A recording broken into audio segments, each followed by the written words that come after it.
Hello and welcome to Crucible of Words for more dedicated legacy action. Sometimes on this channel we play the good cards, sometimes we play a bit of a meme deck. Today we're doing both. We are playing a pretty spicy elemental deck list that asks the question, how good are the pitch elementals? And also, how good is Beanstalk? So the original basis of this deck was I wanted to play an Up the Beanstalk deck with a bunch of pitch elementals like Solitude and Fury to draw a bunch of cards and just kind of snowball out from there into a tribal elemental deck list. So we have 22 lands and 4 Chrome Moxes. The reason for the Chrome Moxes is we're going to be imprinting stuff to get our mana. So we're going to be pitching a lot of cards. So we've got the Omnath, Locus of Creation and Horde of Notions. These all pitch to all of our pitch spells, and they're obviously very good under Chrome Mox. And they're pretty tasty creatures. So Horde of Notions, if you're unfamiliar with this one, Vigilance, Trample, Haste, pay 5 mana, you can put an elemental card from your graveyard into play basically. So that's going to be pretty good because we've got a bunch of evoke stuff, so we're going to have stuff in the graveyard. Then we have Omnath, which is just going to be a way of us having a big beefy body that auto pitches to all our stuff and is, you know, a fine way of winning the game. So the main idea here is get a Beanstalk in play and then start doing things like Solitude or Fury, or here is a good old blast from the past, Mulldrifter. That's right, we are playing Mulldrifter in Legacy in 2023. So this card in Standard was great, and it's not really been great anywhere else. However, the absolute dream of going turn 2 Beanstalk, turn 3 Mulldrifter, and drawing 3 cards off of your Mulldrifter, that's too good to pass up, right? It might not be good enough, we'll see, but I'm going to have a lot of fun doing it. So we've also got a few other spicy ones here. So Voice of Resurgence is a pretty good one. It basically makes opponents casting spells in our turn give us bonus creatures. Now, people are playing lots of flash creatures at the moment, things like Bowmasters, as well as just counter spells and removal. So this should do a reasonable amount of work. Also, when this dies, we get a token as well. So this should give us a reasonable amount of staying power. We've got some Endurance as another pitch element. There's also just a good card. And we also have Animar, Soul of Elements. Now, you probably haven't seen this one before. I think it's like one of the original Commander cards that they printed many, many moons ago. So this is Rug Mana for a 1/1. And you're thinking, okay, 1/1's bad in Legacy right now, but it's got protection from white and black, so it's not getting killed by an Orcish Bowmasters. On top of that, whenever you cast a creature spell, it gets bigger. And all creature spells you cast cost 1 less colourless mana for each counter on this, which means we can start playing things like Mulldrifter, Solitude, and Fury at a discounted rate. Now, I'm sure it's not going to help with some of our other cards in terms of casting it, but it should be alright, and it's also very good against removal colours, black and white. So no one's ploughing this, no one's Bowmastering it, and it can hopefully take over a game. That's what our deck does. Mana base wise, we have 1 basic, because the only thing we really want to cast that isn't castable off of some of our tribal lands is Up the Beanstalk, so that's why we've got this. We've got Cavern of Souls, so we can make some uncounterable ones. We've got Primal Beyond, if you're not familiar with this one. This is, when we play this, we reveal an elemental card from our hand, otherwise it comes in tapped. It taps for 1 colourless or 1 mana of any colour, but that's only for elemental spells or elemental abilities. So, elemental ability, and then a whole bunch of elemental spells.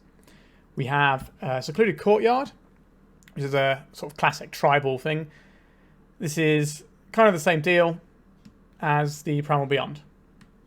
And then, because we do want to sometimes cast some spells, like the Beanstalk basically, but then, you know, we do need all of our mana commitments here. So instead of running some of the other, there's like 1 more tribal land you can run. We're running City of Brass and Mana Confluence to give us our colours so that we can actually cast Up the Beanstalk. Will this deck work? I don't know. We're playing a bunch of high power cards in our kind of kooky shell, if you will. So maybe we can get over the line and do some stuff. This is more of just an exercise to see quite how good the sort of pitch elementals and Up the Beanstalk together are, as well as I really want to play Mulldrifter. I won't lie, I've got more decks of Mulldrifter that I've been working on as well. Not necessarily a great idea, but it's a real blast from the past that makes me happy. This was the set that I got back into Magic after quitting. So, anyway, we've got an interesting thing in the sideboard I'd like to talk about. We have Force of Will and Force of Negation. So when our removal package is bad, our counter magic will be good. We can't really fit these in the main deck because we don't have that many blue spells necessarily. Like, we have just about enough to fit in a Force, but I think we lean heavily into like the fairer plan here. And then post-board, we can strip out a bunch of removal for counter spells against combo decks, so that's going to be useful. We have some Foundation Breakers in the sideboard. Blood Moon could be a bit problematic for us sometimes. So this can blow up Blood Moon. Obviously we have our green here and we have Chrome Mox. So we have some ways of playing this. We got a couple of Ingot Chewers. The absolute dream of having Up the Beanstalk, evoking this for 1 mana, drawing a card and blowing your opponent's thing up. It's a lot to pass up. And we also have the other piece of Graveyard Hate. So this is what we have. I honestly have no idea how it's going to play. I just wanted to build it and just jam it straight into a league. So here we are. So remember to like and subscribe if you like seeing weird stuff as well as seeing good stuff. Maybe this will be weird good stuff, but I'm skeptical. But I'll tell you one thing. We're going to have an absolute whale of a time. Get it? It's like got a little whale head. Anyway, let's play some Legacy. If you're looking to play Legacy on MTGO like me, why not try Card Hoarder? They're a rental service that I personally use, and I found them better than other rental services that I've used in the past. So why not give them a try? We're on the play for round 1. Our hand isn't the fastest, but we have some interaction here. I think we will keep this and see how it goes. Kind of reluctant to throw away 7 card hands because we got so many pitch things. But we'll see how we fare. I think we begin with the City of Brass and then play the Secluded Courtyard because they get a little bit of an idea of what we're doing once the Courtyard comes into play. Not that that's really going to help in any way, shape or form for them because we're playing something pretty spicy. Right, not a wasteland. Happy to have avoided that one. Alright, this is pretty hard to pass up a Beanstalk here. So this is the thing we came to do, right? So that's the thing we're going to do. Alright, we're in. Alright, is our opponent just going to... Okay, they didn't entomb or anything at our end steps, so not really sure what our opponent's playing. I do not believe they're playing any of the sort of cradle control type stuff, like the Fiend Eyes and Elves, because those decks will almost always have a 1-drop. Alright, so we're probably playing Black-Red Reanimates. That's kind of my guess here. Oh, maybe not. We've got Bayou as well. I don't know what we're playing against. It's exciting. Croxer. Okay, Croxer is not a particularly exciting Magic card. So we discard one of our cards here. I think we'll discard this Omnath. We've got another one anyway. It's probably just getting pitched to one of our guys at some point. I'm not particularly worried about Croxer as a thing. Okay. I can't resist doing this. I just cannot resist doing this. Alright. We got to live the dream and do the thing that I wanted to do. So, I'm happy now. Let's get our Mulldrifter on. Chrome Mox. We don't really need to imprint anything just yet. We can do that next turn. This also gives us something to discard if that's what we're looking for. Right, our opponent's got another fetch land over there. And no play. Interesting. In our opponent's black deck, I think I'm relatively invested in playing this Animar out. So we're going to play this out on Elemental. So, red, green, blue. I kind of want to play Animar out. Let's get all the weird stuff going. And then we can put an Omnath underneath a Chrome Mox. That does... If we're casting the Omnath now, we don't get Solitude. Our opponent doesn't feel like we care that much if they have a Solitude. If we're Solituding something. I'm just trying to think, do we play out this Voice of Resurgence right now and pump our guy, or do we just hold up the Solitude here? I think we just hold up the Solitude. Like, we can grow our creature instant speed with the Solitude. If our opponent plays a creature, we can always Fury it and give them a bad time. Obviously not instant speed, but we can do that on our turn. Some creatures harder to Fury than others, but Solitude can certainly get the job done. Shoulder's Edict. Alright, we lose our only creature there. Protection from black, not really helping us right there.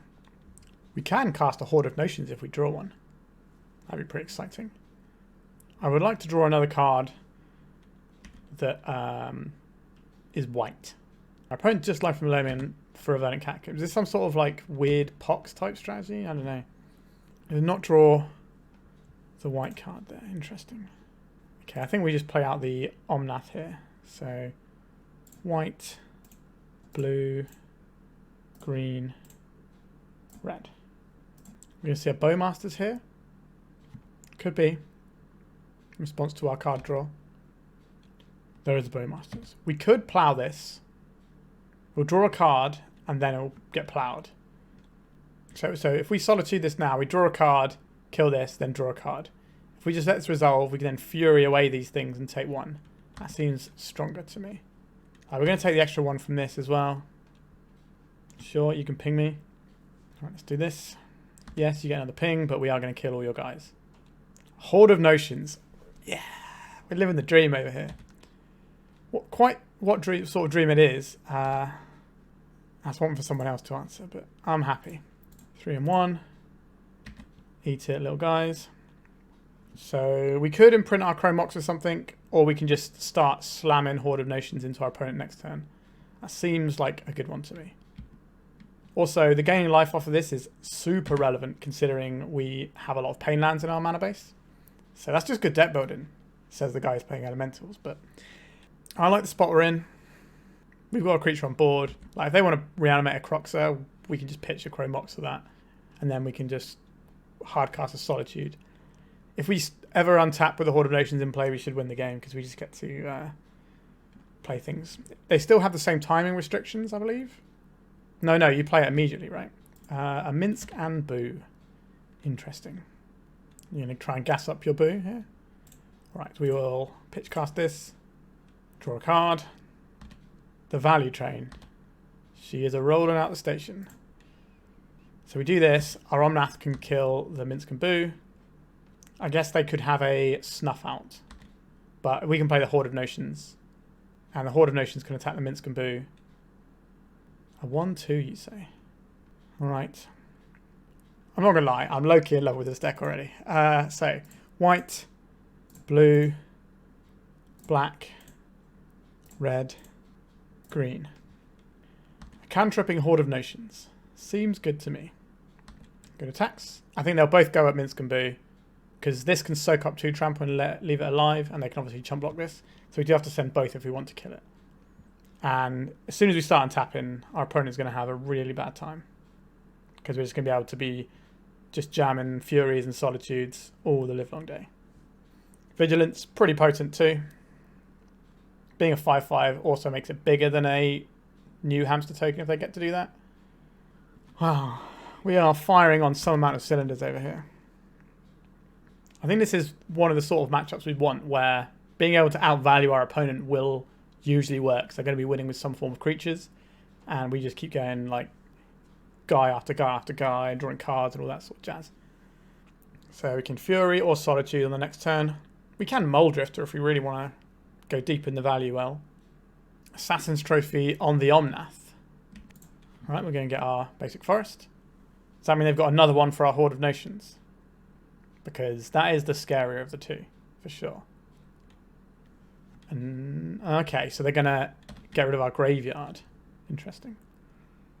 Yeah, that makes sense. We do have a rather large booty, though. Voice of Resurgence. Okay, I think we're going to get our green, blue, red. Let's get this guy down. And then we're not going to draw a card with any of the things we do, but I'd rather have 2 Voice of Resurgence in play or 1 Omnath. Omnath pitches to everything, but I think we're beyond the pitch side. This will draw us an extra card, and if it's a land, we could maybe make another guy. Yeah, I'm down for that. So, red, white, blue, green. We got some triggers. Let's draw a card. Play a land. Name elemental. Gain ourselves 4 life. Go attacks. Send in the large lad.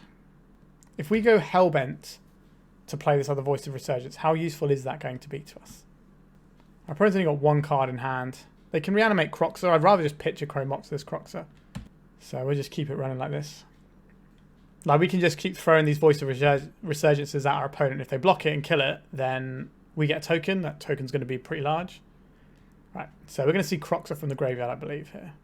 And we already have a card ready to pitch to this.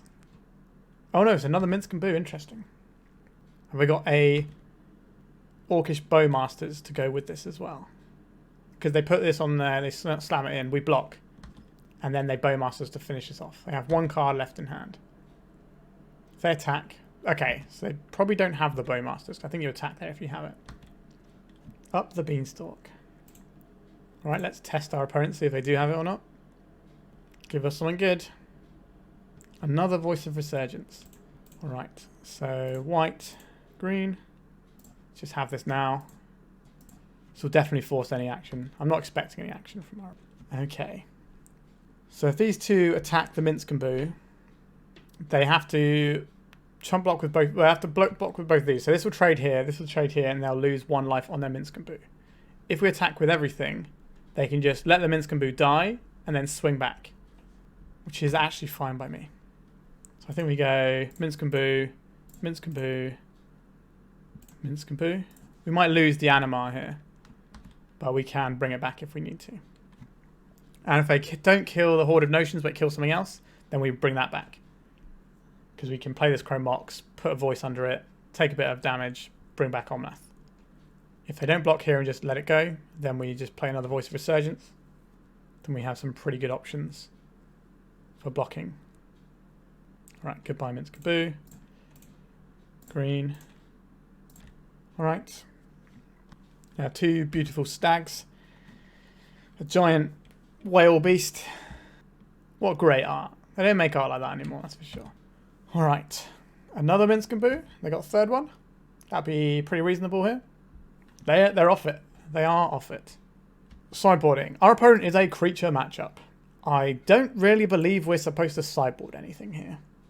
Endurance is fine for Croxer, but then we also have a bunch of other tools that are pretty good for Croxer. Would we like 1 more Endurance?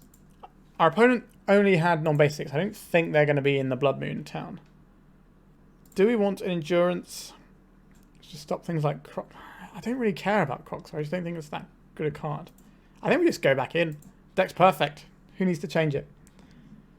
Now this is the sort of hand that is a lot less good. Like we can... Solitude or Fury. I think we can do better than this. We want a 2-drop. We've got some 2-drops here. We keep this. If we're getting Thoughtseize, we're going to want to keep 2. I think we can't actually pitch cast anything to Fury right now. So I think we're going to say no to that one. So the plan is Beanstalk into Mulldrifter. And just keep it rolling. But maybe we're on the voice plan. We'll see. We'll see what happens here. We could get Thoughtseized. And then that's going to diminish the options we have available to us. Delighted Halfling, sure. Not fetching a basic there. I do not believe our opponent is running Blood Moon. Secluded Courtyard. Play this on Elemental. And pass. So we can either make our 2-2 or we can make the Beanstalk. Depending on if we need to... I think the Beanstalk is better because it allows us to Solitude. In case something sketchy happens. Because they can't play Minsk and Boo this turn, but they can next turn, but we can then Solitude it. Well, that doesn't feel amazing, just trying to Solitude that. The Minsk and Boo token. Kind of need a more permanent answer to that. Maybe we are supposed to bring in a council just for Minsk and Boo. But Fury can kill Minsk and Boo. Obviously not the token at the same time, but you know what I mean. Yep, still not fetching basics. I do not think we are worried about Blood Moon here. And no play. They're attacking for 1 and they have an Orcish Bowmasters. So I think that makes me more inclined to Voice of Resurgence here. And get something down on the board. Oh no, just an Assassin's Trophy. Interesting. Okay, we do have a basic, so... Can't use our mana right now. Right, with no Orcish Bowmasters, I think the plan here is play a Beanstalk. We could Solitude this Delight Halfling so that we don't get hit by... If we Solitude this, we don't have to worry about Minsk and Boo. And I think Fury is better against their deck in general. So what are we going to pitch? I think we pitch the Voice here. And the plan is we're going to draw some land at some point. I'm down with that. Like we have a draw coming from this. We have a draw for turn and we have a draw for Beanstalk. So we're odds on to find a mana source. Oh, there's one already. Excellent. Primal Beyond. Kicking it in Legacy. Whoa. Alright. We can't do an instant speed Fury, obviously, but we have Fury to sweep away a load of stuff. It also is a not super clean answer to Minsk and Boo, but it's not a bad one. We can play the next Up the Beanstalk next turn. Alright, so we're going to lose the Mana Confluence, I think, here. Yep. But then we get to Primal Beyond. If they've got another Assassin's Trophy, that would suck. But we got another thing. Oh, yes. This is going to be a sweet turn. We're going to play Up the Beanstalk. We're going to Fury them, drawing 2 cards. Oh, I'm having a great time.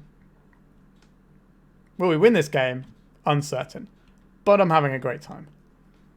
Primal Beyond. Reveal this elemental. Cast this elemental. Oh, this isn't an elemental. This is a beanstalk. This is going to be sweet. Force of Vigor.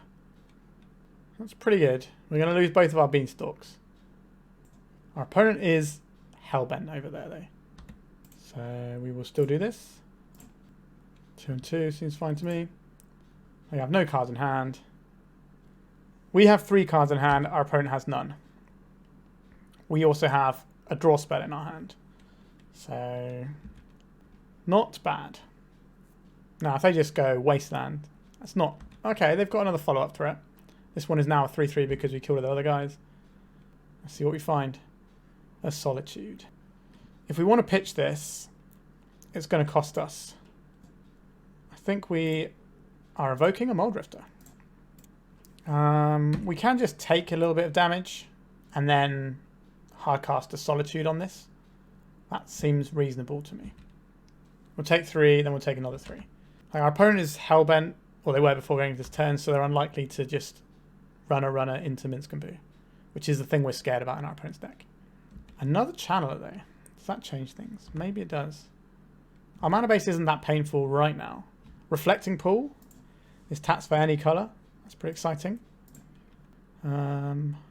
White, green. Going to play out our little friend. And then next turn we can Solitude away one of these Channelers. And then they'll be attacking for 3, we'll be attacking for 3, and it will come out in the wash because we have lifelink. So our life total will stay the same, our opponents will be going down by 3. Oh, this is a really good draw from our opponent. Yikes. But we have endurances. We have 3 endurances that are very good on this board. We have more Solitudes. Fury is acceptable. But that was a very good draw from our opponent. That certainly puts us quite far behind now. Horde of Notions is a little sketchy, but will probably get us there. Primal Beyond. I will play this tapped. We'll attack for 2. So I have one more turn to try and achieve something here. Endurance would be the best draw, I think, at this point now, because we could just strip their graveyard out and eat their Channeler. And that way we'd only take 1. Although maybe if we leave the Voice of Resurgence back on blocks, we can just kill both of their guys. So give me an Endurance. We didn't see the Channelers in game 1, so this looks a lot like the deck that I played a while back. Although the deck I played did not have Croxer. Endurance. A Mulldrifter. This draws us 2 cards and blocks a Channeler. It would need to find us quite a bunch of stuff. Alright, we're going to cast a Mulldrifter. If we can find a coloured card and a removal spell, like this, for example. This keeps us alive. Just put 4 on one of these boys. Send it to the Shadow Realm. We do have to chump block with our Mulldrifter. Our opponent's got a single card in hand, so it could be a removal spell. Could be a Bowmasters. Seek the Beast. Alright, we get a creature here. They put a card on top of the library. Not a big fan of that. Is that a Lightning Bolt then? An Assassin's Trophy. That is good enough, right? Because this does not have reach. They kill our Mulldrifter, attack. Alright. This game felt very in the bag, but our opponent drawing that Thoughtseize really cost us. Targeting a Mulldrifter. Okay, opponent. I think I do want the other Endurance now that I've seen. I think that's just going to be better than the Animar, which is probably the case in almost all of our games at the end of the day. But we're playing the game we're playing. So let's jam with 4 Endurances. These should be very effective at dealing with our opponent's Channelers. Can also stop a Croxer coming back. Although we have that covered in theory with the other things. But alright, so we're on the play. We can keep this, I think. Primal Beyond into Voice of Resurgence into Endurance. Our opponent's deck isn't blisteringly fast. No, we've got a reasonable curve. And we have an emergency Solitude if we need it. Pitching the Omnath. Let's see how we fare without Beanstalk, though. Opponent's mulligan to 6 cards. That helps us since we're kind of like a value-oriented deck. So every card we can get going from our opponent's hand, the better. Let's play this tapped.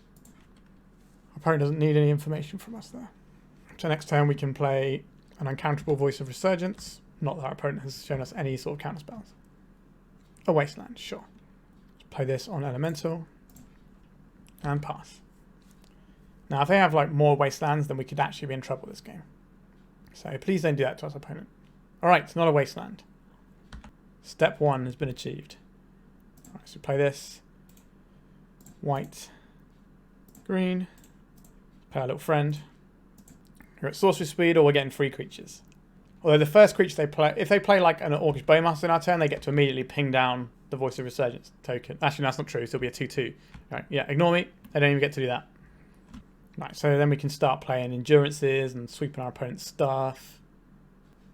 We don't have a big engine like the Up the Beanstalk right now. But we only would have one thing to trigger it anyway. Right, Wooded Foothills being cracked. Is this the game that they play on basics? No. Okay, that mountain was one they had from hand. I'm not expecting it, especially with like Dragon's Race Channeler and things. I'm imagining that they're going to be pretty heavy into colours. I think when I played my similar build to this on the channel, I did not have Blood Moons on my sideboard. Like, you're relying on the Wastelands to do the mana-based disruption for you, which are just generally going to be better a lot of the time. Not as big of a haymaker, obviously. Life from the Loam, getting back a Wasteland. Not a fan of that one. We're going to Endurance away their Life from the Loam, though. Another land would have been nice, but... Right, so let's attack. So we have a choice. We can wait for them to dredge this, and then try and mess with them, but I think we just want to get rid of this now. Because the City of Brass has a triggered ability, you can't just tap it for mana, you have to wait for the trigger to finish. Alright. Let's get rid of this Life from the Loam. I think this is better. Like, letting them have one Wasteland, I think, is probably better than letting them have the Loam. That's why I didn't pitch cast Endurance before. We've got 5 power. If our opponent wants to spend their time just trying to Wasteland us whilst we've got pressure, then I'm okay with that. But it's if they've got like a follow-up as well. But we've got Solitude, so we can answer a creature. We've got Endurance if they do some more graveyard shenanigans. Right, so there's a Wasteland we knew about. I think they take out the Cavern here and put us on a land that deals us damage. If they have another Wasteland and take out our City of Brass and leave us with just Reflecting Pool, we will certainly suffer for that. We'll take out the Reflecting Pool. Okay. That's interesting. That tells me our opponent does not have more Wastelands in hand, because otherwise you snap off these 2 and then just cut us off from mana entirely. Dragon's Race Channeler, sure. That guy is not big. Land, please. Did not draw the land. Alright, let's just start attacking. We are the beatdown here. Missed on that land is kind of huge. Stops us being able to deploy his extra threat. Right, with Foothills. We're getting closer to Minsk and Boom mana, which is something I'm a little bit scared of. A Lightning Bolt targeting our Voice of Resurgence. Sure. This will give us a 2/2 creature. Right, put a creature. So we've got 3 types in there now. And we get ourselves a 2/2. I don't think this channel is attacking. Can we draw a land? We can draw a land. Excellent. Elemental, please. Let's go to attacks.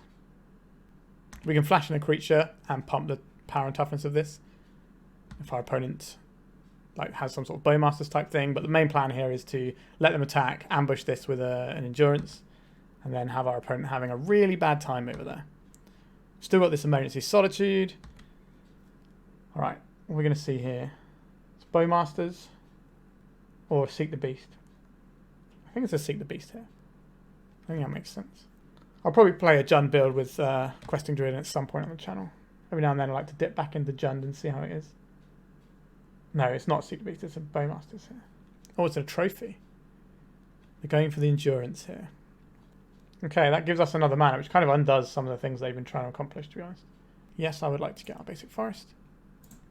Alright. What's the plan over there, opponent? They do have Minsk and Boo mana.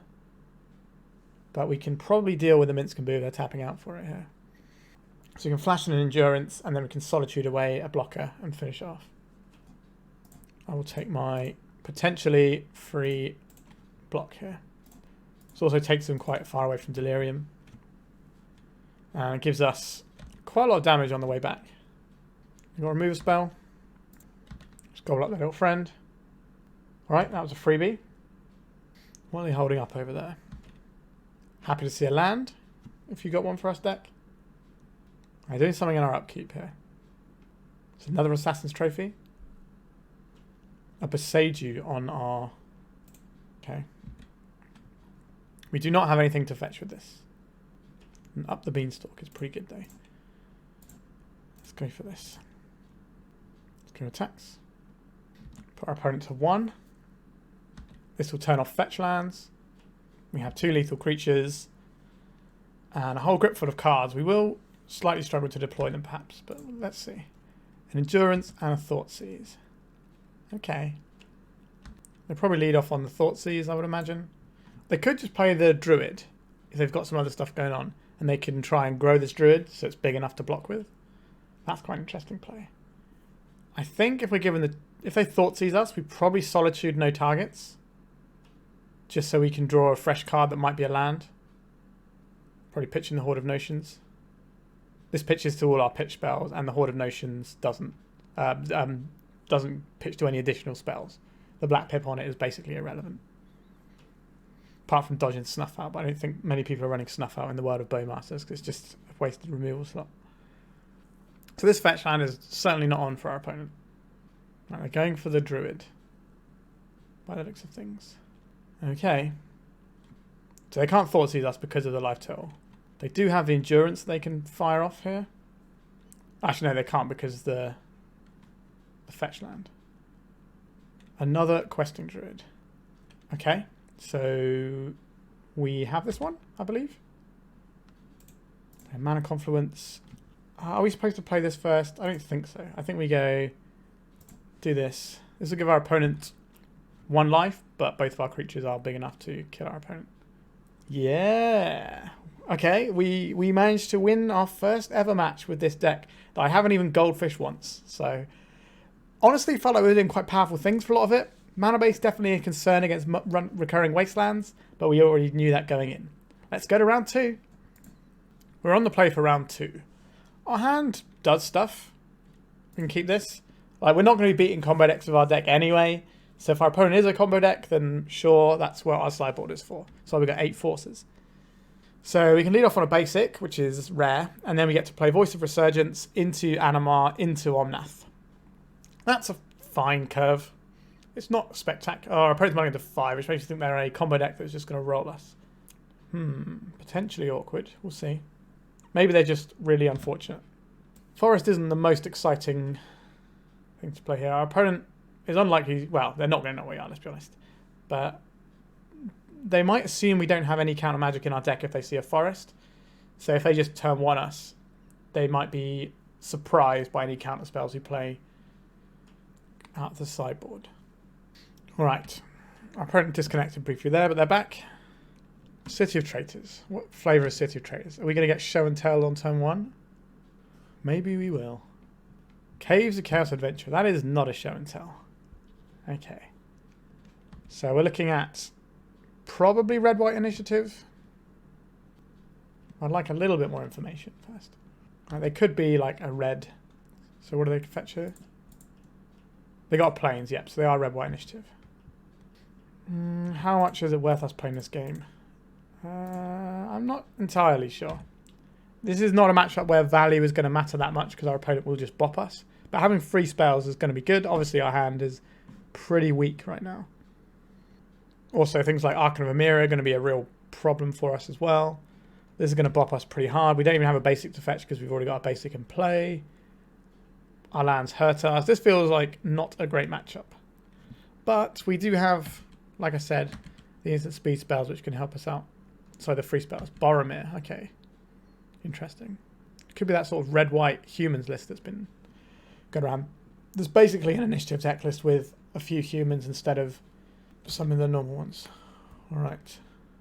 Quite a few blue cards in our hand, which is annoying. I don't really want our opponent to think that we're playing that sort of thing.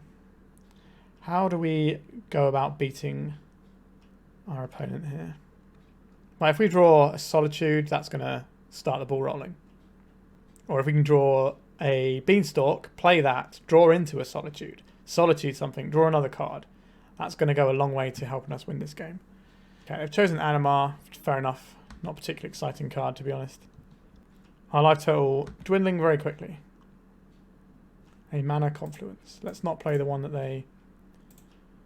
No, alright. So let's yield to these triggers. I'm not expecting this to go amazingly for us here. Come on, deck. Alright, we're done. Okay, that was a pretty quick stomping there. I think Force of Will, just to stop their big first turn scary thing, is going to be better than having Endurances here. And then we need to cut one more thing if we want these. Maybe it's supposed to be some of our top end, something like a Mulldrifter. That is a blue card. So it's 4, 8, 9, 10, 11. Yeah, it's going to be hard to work out what we cut here. I don't think we can cut any blue cards. We definitely can't cut the Solitude. I think we need to keep our 1-drop threat. We need to keep our Moxes so we can try and deploy something. So that's kind of narrowed it down to like Fury and Beanstalk, I think. Kind of where we're looking at. Or Chrome Mox. We definitely don't want to draw a second Chrome Mox. Alright. Let's try this. I came to game. Sure. Our plan here is Chrome Mox imprint with all of our colours. Play this on Elemental. Jam this. Draw ourselves another card. And hope that we can get somewhere. Maybe our opponent won't make a turn 1 4-drop. Maybe we can avoid that. Like, the turn 1 Chaos of Chaos Adventure is a ridiculous amount of power. So, even if we're playing a tier 1 deck, that's still going to beat us a decent chunk of time. Non-basic lands? What? Yeah, this is the humans build. Okay. White, green. Let's play this. Maybe Elemental comes in tapped. Okay. Yeah, our opponent's got quite a lot of tools against us. This is probably worse for us than regular initiative because they have the Thalia and stuff as well. Rick, what does this do? You're going to make me read this, aren't you? Enter the battlefield. Choose 2 abilities from among First Strike, Vigilance, and Lifelink. Humans you control have each of the chosen abilities. As long as you control 4 or more humans, humans get bigger. Okay, so it's a 3-4 that's going to give their guys Vigilance, I guess. I think is the best one here. Yeah, they agreed. Two abilities, First Strike and Vigilance. Okay, this one already has First Strike. Okay. I think we are very much up against it here. But we get to untap with our Voice of Resurgence. That's nice for us. Alright, I guess we're going to do the thing we can do. Let's draw some cards. Come on. Oh my god. That is not the one, is it? Alright, we'll play this. One Elemental. Yep, I don't think we're going to win this one. Thalia didn't slow us down massively, to be honest. Like, it's annoying, but the fact that we've just drawn nothing but lands and our opener required us to draw gas. I think we can call it there. Yeah, like, we bombed out pretty hard. We only drew... Yeah, we only drew lands here in this entire game. Well, we drew a Chrome Mox, which is part of our land base, so... None of our like free removal creatures that our deck's kind of built around. Like a little bit tricky matchup, but our deck didn't really cooperate very well. And the first hand that beat us would probably beat a lot of tier 1 decks because turn 1 Chaos Adventurer is one of the scariest things you can do against a lot of people. So I don't feel bad for losing this round. Let's go to round 3.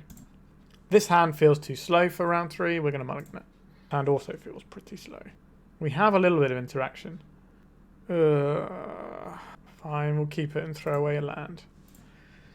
I'm not happy with this one, but we're kind of hoping for a deck that's going to be bad against the tools we have in our hand.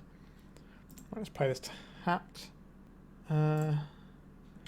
This is bad if we need to pitch cast an Endurance and they have days, but there's not many decks where we're going to need to pitch cast Endurance and they'll have days. It's like the very, very niche blue-black Reanimator deck, maybe.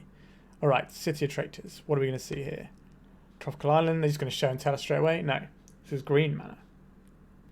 And Up the Beanstalk with 1 colourless floating. City of Traitors plus Up the Beanstalk. Interesting. You have my attention, opponent. This is probably something really obvious. My brain's just not working out. But it's an interesting combination of cards right there. I guess we're playing this tapped as well. Not great. We have Endurance, Round of Days. But this is like a slower, fairer matchup. So like, Up the Beanstalk tends to be for sort of slower, fairer decks. And City of Traitors tends to be for faster, more unfair decks. So I'm getting some real mixed messages from our opponent here. And hopefully the message is that they're bad to Endurance and Fury. That would be the message I would like them to. They're not playing another land here. Not sure what we're supposed to take from that information. Let's play this, naming Elemental. I think we hold up the Endurance here. That's just the best beat stick we have. And we've already got a land drop for next turn anyway. So just have an uncounterable Endurance, our opponent's end step, and then just keep on jamming, I think. Is this the show and tell turn? Right. 1, 2, 3, 4. So they could be playing like a Murktide right now. I think, just in case, I think we're going to flash this in. Again, not massively exciting, but our opponent has got the mana floating, so they could play a little Murktide. I'd rather just... Like, we're playing this guy anyway, and I doubt what our opponent's going to be doing is going to be impacted by us having an Endurance too much. But we just don't want to get jammed up by a random Murktide or something. Is this going to be a Minskaboo? A Sneak Attack. Okay. They got a Petal or a Spirit Guide? They have a Petal. Okay. What are they going to put in here? Blue mana. Preordain. Okay. How are we supposed to stop this Sneak Attack from killing us? That is an important question, isn't it? Not really sure my answer to that one is, though.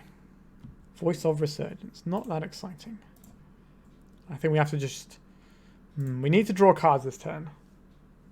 We can play this one which draws us 2 cards. That way we can find a removal spell for their guy. So this is the correct one to cast this turn. Blue, colourless, colourless. Alright, deck. Okay, we didn't find it, but we can play out... Is it the Omnath here? 1, 2, 3, 4, 5. I think it is the Omnath that we play. Put under it, actually. No, it's the Animar, right? It's the Animar. This card isn't that good. Green. White. Let's make a guy. Unfortunately, we did not find a Solitude here. You can counterspell this if you want, but they're probably just reading it. This was the only, like, good / playable card in the entire of the set that it came from, which is pretty embarrassing for that set. It was Dragon's Maze. Alright, we've done what we can. Maybe our opponent doesn't have a monster to put in. Alright, maybe our opponent doesn't have a monster to put in. Or they're just looking for a better monster than the one they have in their hand. They might have like a mid-tier one and they're looking for like an Emrakul or something. Uh-oh. Uh-oh. How bad is it? Atraxa. Honestly, it could be worse, but this might find them a Lotus Petal and the ability to put in another creature. There's an Emrakul there, so we will die. And they got a Flow Strand and they haven't played a land yet, so this should be GG's. Alright, so our opponent's playing Sneak Attack with Up the Beanstalk. This means we want these spells in our deck. This is not an Endurance matchup. Animar isn't very good at the end of the day. We still need 2 more cuts. Yikes. Fury is probably pretty subpar here as well. So we get rid of those. That gives us a couple of Foundation Breakers for the... What's it called? Sneak Attacks. Alright, we'll give this a whirl. Like, we kind of want to play against mid-rangey fairer decks. We're not really in that ballpark here. Alright, we got creature, we got counterspell. They're probably not going to see coming. Play a tap Primal Beyond. Now, we are potentially at risk of Blood Moon effects. And there's certainly an argument for leaving the Fury in to deal with Magus of the Moon. But we have Solitude, can do that. They do usually run Magus rather than Blood Moon, but people can always surprise you. Preordain. So I think we smash in our Voice of Resurgence here. We've got a clock. Makes future counterspells for our opponent worse. Another counterspell for us. We don't quite have double counterspell, but white, green. You have to tap these in a weird way because of Magic Online. Actually, no, we do have double blue card, right? Because we got Horde of Notions and Mulldrifter. Yeah. So we have double force from our deck. They just played a bunch of poor creatures in game 1. So maybe they won't see that coming. A Beanstalk. I think we let that go. We're just trying to deal with the thing they have, the big scary payoff. Obviously, this can eventually give them enough stuff to overwhelm our counter spell wall, was what I was trying to say. So we have 3 spells we can cast now. We've got Force of Will, Force of Negation, and Pitch Solitude. We can cast all of them. I would like to get some more pressure going, but at least I don't think we're dying in the immediate future. I think we beat their first round of whatever their combo does, and it's the second round that we have to worry about. We can also put in a Solitude with off of their Show and Tell if that's what they're going for. Let's play this on Elemental. I think it is worth just drawing some extra cards here. Oh, I hate the way that Magic Online makes you use Seared Brass now. Alright, let's evoke this. Like, chance of us drawing another blue card are relatively high, but we kind of need the velocity. Right, so we do have a Force of Will up now. But we've secured our land drops for the next few turns. If we get done because we don't have double Force of Will, that's going to suck. Sneak attack. I would like to say no to your sneak attack. They got a Red Blast. We just have a Force of Will. Okay. It's pretty good. So they put in a monster that we can kill. That would be nice. What monster have you got? Let's say no to Emrakul's in our area. That has a lot of life though. That's a lot of life and a lot of time we've given our opponent there. I just need to find another monster. Now we could draw a Foundation Breaker and it'd be uncounterable. That'd be pretty sick. We can even front side it as well instead of doing the evoke. That wasn't it, was it? Alright, so we get to attack for a puny 2 damage in the face of our opponent's enormous life total. Play this, reveal this, cast this. White. Green. Alright. Do you have another monster opponent? Maybe we're supposed to get rid of the... Or Brainstorm's a pretty good way of finding out. Maybe we're supposed to get rid of the other Force of Will and leave the Horde of Notions. Because then we can at least just slam a big guy instead of keeping this Force of Will. Because if we lose that battle, we're not really Force of Willing anything else anyway. Because they already got the sneak attack. We can take a hit from Emrakul. We'll lose 6 permanents, so we'll lose everything but 1 land, but then we get 2 creatures back. I don't know. Feels like we're going to lose this one, unfortunately. But we did get our match win already, so I'm relatively stoked for that one. Blood Moon. Okay. Sure. And now they're going to try and put in a monster. They did not shuffle their library. Their Tropical Island taps with red anyway. What are they going to put in? 1 monster? Sure. What would you like to reveal to me, opponent? No more monsters. Okay. So we're not dead this turn. But our opponent is just going to be gaining ridiculous amounts of life and we don't actually get to play the game. Because we don't have any mana that works. Okay, opponent. They've got a bunch of stuff there. Brainstorm, Ponder, Sneak Attack, Island. Sure. So a load of cantrips. They can cast 2 of them next turn. Omnath. You're not the one, are you, buddy? You are a blue card, though, so we can stop some cantrips. So I think we let this Brainstorm go, and then we hit the Ponder if they try and use it to shuffle. Because Ponder will see the same cards and just set them up to kill us anyway. So our best out is if our opponent just doesn't have anything going on. Yeah, so this is our spot. Because this way they'll be Brainstorm locked for 2 turns, because there's no fetches anymore. So we have 2 turns of beating down, and not really sure we're supposed to draw here. We don't have Furies, don't have any red cards. Let's play Reflecting Pool. We've got all the mana in the world, but all of it's red. Maybe we'll get our opponent below 20 life. That would be an achievement. Yep, so they got this turn of not doing anything, I believe. Yep. Force of Negation. So they got 1 more turn of not doing anything. So if we can draw another blue card, we can kind of keep our tempo beats going. We can sort of counter the next cantrip or whatever. Alright, blue card. It is a blue card. Are we going to get there with these rubbish little guys? Unlikely, but not impossible. Alright. What have you got, opponent? They are living off the top. Green, red. Up the Beanstalk. Do we counter that or do we try and save up for... Is this what we counter or do we save up for... like... actual cantrip? This sees them 1 extra card. I think I would rather hit a cantrip. Obviously, yeah, this is a cantrip, but I mean one that sees more cards. Like, we're not having a great time, so we need to maximise our options We did get our opponent under 20 life though, so that's an achievement. Oh, Beanstalk. Just need to draw that basic forest. Alright, opponent. A Lotus Petal. It feels like that's their draw for turn. 1, 2, 3, 4, 5, 6, 7, 8. Another Beanstalk, yep. I think the same logic holds this time as well. Right, a land is what they've drawn off of it. No? They're just going to play the other sneak attack that we already know about. 5 mana. Through the Breach. Why would they be casting Through the Breach? This is to bait a counterspell, right? They just draw cards from it anyway. This is just a draw 3 for 5 mana. And they already have the sneak attack. So I think we just let this resolve and hope that they've whiffed. They did whiff. What a weird game. Maybe we were supposed to counter one of these other Beanstalks. Didn't know our opponent was playing that card. Right. More lands. This is more things to sacrifice to an Emrakul. They will be dead to an Emrakul anyway. Alright, we're going to put our opponent below 10 life now. But unfortunately, this is still a 3-turn clock. So we do need our opponent to brick a bunch. Alright, opponent.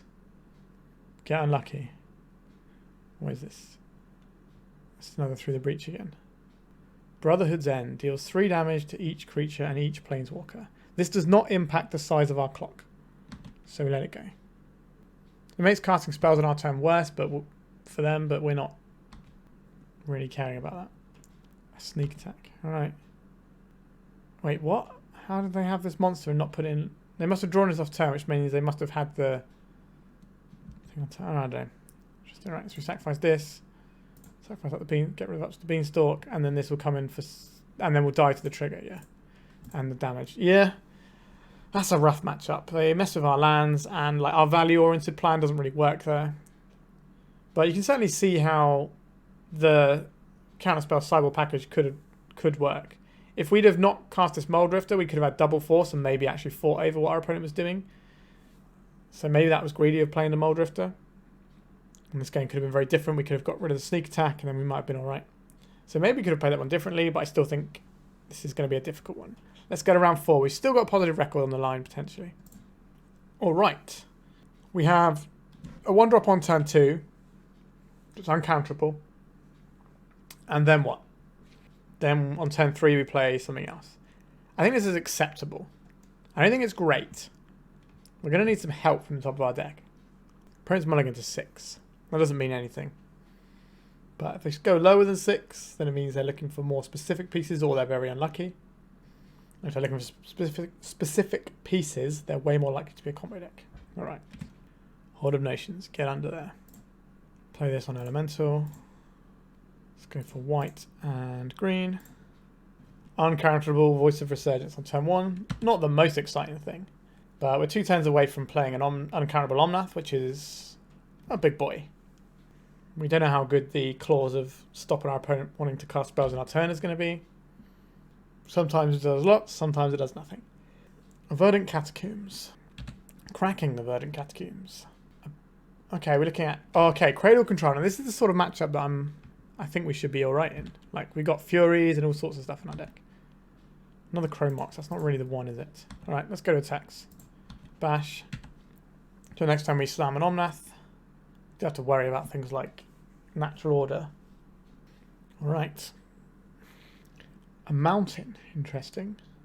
We're looking like green-red initiative rather than Cradle Control. That's a very different beast. Sting Scourger. Okay. We're on the old goblins here. Alright. Don't see Sting Scourger every day.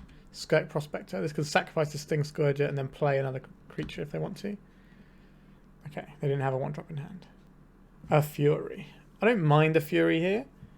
But I think I'd rather just jam this. I guess we could hardcast a Fury, right? That's pretty good. So we played this on Elemental. And then if we put the Voice of Resurgence underneath the Chrome Mox, then we just Fury. And then we have a massive guy. Our opponent doesn't have anything on board. And then we can follow up with an Omnath the turn after. It's pretty tasty. I'll take it. So red, whatever. Kapow. And by bouncing our Voice of Resurgence, that did kind of help us out in a little way. So this one's 2 and this is 1, so they can float some mana here if they had like a cycler and wanted to draw a card with it. But now we have a 3/3 double striker in play. Our opponent has not a lot. And we're going to dump an Omnath into play. So we should be ahead of a fair creature game plan here. Now, Sticker Goblin is not a fair creature. So that could do some wild things. Food chain. Yeah, our opponent is on the food chain. That's kind of expected once you see the Ignoble Hierarch in a Goblins deck. Voice of Resurgence. We're not interested in that right now. White. Green. Blue. Nope. So this one is white. This one is green. This one is blue. Which makes this one red. Secluded Courtyard. Play this. Name Elemental. Gain some life. Play this. White. Green. Now our opponent can kill us next turn with a food chain. But they only have 2 cards in hand. Right, so they got a Cavern of their own. So Matron is Matron lethal here? It's pretty close. This could be a ringleader though. A twin shot sniper. Sure. So probably going to take out our Voice of Resurgence here. Which doesn't change the clock, to be fair. And I don't think it's going to make any difference. Because we're just going to get another guy. It's going to be... Well, it's actually going to be slightly bigger, so it does change the clock. It gives us 1 more power. Alright, we have a twin shot sniper over there.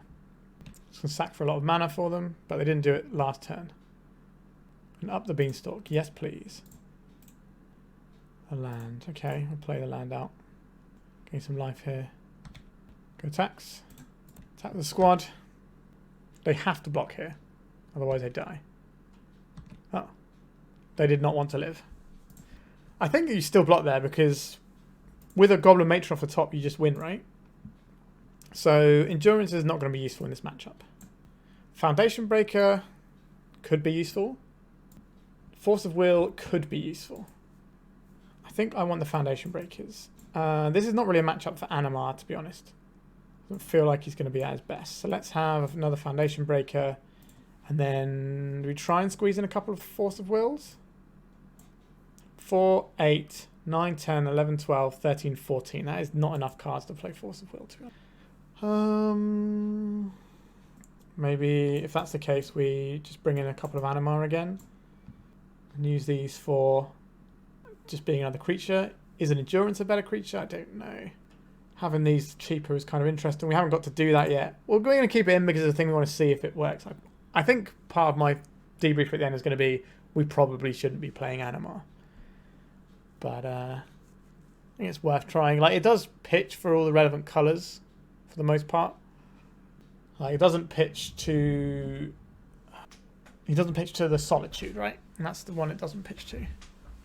But we already have the other multicoloured ones. The Voice of Resurgence it does. So I think this is a bit too slow. We need like a Fury or a Solitude to keep a hand ready. I said a Fury or a Solitude to keep a hand. I think I'm more inclined to keep this one on less cards. So I think we get rid of Foundation Breaker here. And we get rid of one of the Omnaths. Or do we get rid of this, put the Omnath under here, and then have the Omnath as a thing to reload with? Maybe that's correct. Our turn 1 play is Up the Beanstalk. These give us the best options to pitching if we need to pitch something super early. Alright, a mountain is going to be a lackey. It is a lackey, okay. So this could spell our doom if we don't find an answer for it. Okay, let's play this out. Let's put your friend of mine, Omnath, underneath that. Play this one. Name Elemental, of course. Green. Green. Oh, wait, no, sorry. It has to be colourless, and then this has to be green. Solitude, please. Fury. I think we have to Fury this lackey out of the way, otherwise we die. Not a big fan of it, but it is a 1-for-1 trade in the end. Okay, we have no gas now, but our opponent's scariest thing of like turn 2 Muxus is gone. It's pretty sad having to use a Fury like that. But we've got some mana. Maybe we can like do a Horde of Notions and buy it back later on. That would be a thing I'd like to try and accomplish at least once this league. Cavern of Souls, naming Goblin. Putting some sort of spooky Goblin into play. Green. It's just a Hierarch, sure. Got another lackey? No. Alright. We escaped that turn relatively unscathed. An Animar. Well, it's your time to shine, Animar. What? Blue. Green. Red.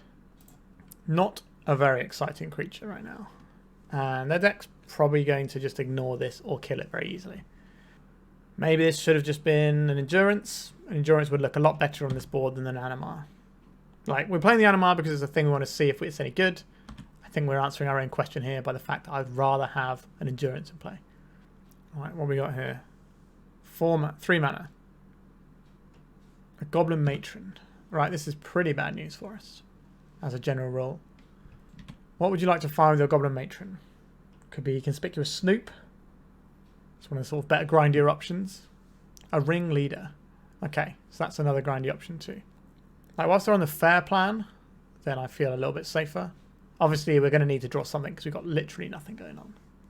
But we can cast an Omnath if we top one. Alright, we did not draw an Omnath. I guess we just sit back with our rubbish little Animar. Maybe our opponent will be scared of some Endurance. We can but hope. Alright, a Badlands. So I'm probably going to see the Ringleader this turn to gas up. Alright, which goblins would you like to show me, opponent? Ringleader and Warchief. They're pretty good goblins. So it's going to get more value. So this 2-2 can come... Oh yeah, I was going to say they don't know if they attack with a 1-1, but they don't need to because the Exalted already is going to be doing the work. So we need to find something big. Another Fury would be aces. I would take that, obviously. Fury, come on deck. One time. Mulldrifter. Well, well, well. If it isn't my friend, Mulldrifter. Oh, we have to do this the other way around because of the way Magic Online works. Yield to this. Right, blue, blue, blue, blue. Hook me up with that sweet, sweet Beanstalk action. Come on. Alright. City of Brass, not good.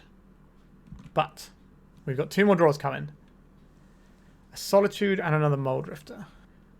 We can't do anything with these this turn. But next turn, we can Solitude 1 creature. Or if we evoke a Mulldrifter, that's still not enough, is it, for the Solitude? So we're probably just hard casting the Solitude next turn. On what is the question? I guess we'll get some information on that when our opponent does something. I would like to draw another Fury though. That'd be lovely. A Thought Seize. All right, we're probably losing the Solitude now. They might take the Mulldrifter. It's now 4 mana to draw 3 cards. Or we can evoke it for 2 mana to draw 3 cards. That's pretty good. It's almost as good as Recall. Alright. Have they got a land? Or are they just going to play Ringleader? Sorry, not Ringleader, Warchief. Or have they got some more diabolical plans for us? Our opponent has a Fury. Oh no. Our creatures. We were using those. Alright, Animar. You're looking significantly worse than a Fury. Not super happy with how that turn went for us. Alright, here comes the 3 power. That's so weird that they didn't play the Warchief there. They get 1 more point of damage in with the Warchief. Because this guy has haste. Actually, they get 2 more points in because they attack with the Matron as well. Yes, they missed 2 points of damage there. Should be on 10. A Fury. Alright. This is very much what I am talking about. Red. Red. 1, 2, 3. Alright, 2 on this. I think 1 on this and 1 on this.